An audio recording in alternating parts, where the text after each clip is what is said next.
Hello mga tropa. May nagtanong sa akin na kababayan natin dito sa Saudi Arabia kung yung 100 SR ba ay magiging savings pag hinulog sa account natin pag nakakuha tayo ng BPI bank account.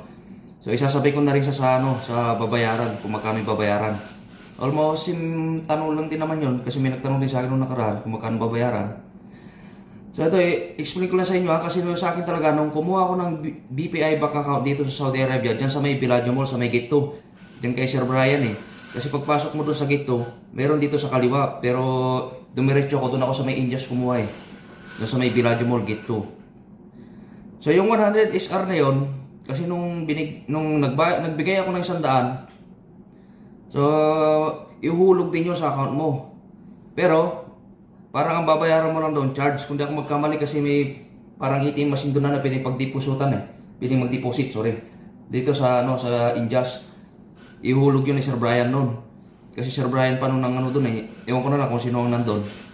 So yung 80 riyan, yun papasok yun sa savings mo. More than 1,000 din yun. Siguro nasa 1,1 or 1,2 siguro yun. Pero may charge. Parang babayaran mo lang yung charge lang na 20 SR. May charge lang siya. Kaya parang savings saka ipon mo na rin yun doon. Yun yung mahuhulog doon. So yun lang yung nagastos ko. So yun lang tropa. Maraming salamat.